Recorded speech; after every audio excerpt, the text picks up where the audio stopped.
Location targeting in LinkedIn ads. Now, in LinkedIn ads, you cannot target by, let's say, zip code targeting or radius targeting, the kind of targeting, the kind of location targeting options that are there in other platforms, let's say Google Ads or Facebook Ads. So here you can target by country, city, states. Now, there are three options in location targeting in LinkedIn ads: recent or permanent location, and recent location. I would recommend to always select the permanent location in LinkedIn ads, except bearing a few exceptions.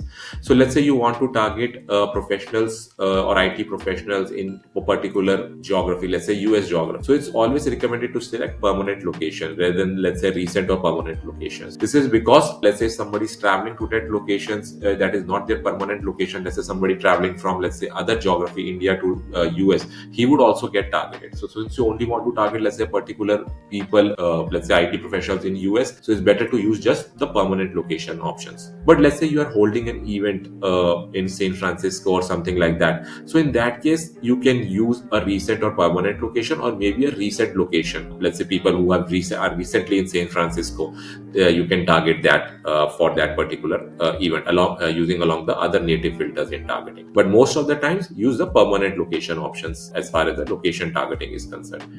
Then you can select here by country, city, state, etc. So let's say I select here from USA. So you can select here from United States. Even let's say if you want to select a particular city, state, etc. So you can even select California, for example. So you can select California, or even if you want to select by Los Angeles, you can select Los Angeles as well. So again, just to summarize, you cannot do zip targeting or radius targeting. You can target by, let's say, country, city, state, towns, etc. Always, most of the time, select permanent location as an option when you are setting up the location targeting in LinkedIn ads. Thanks so much.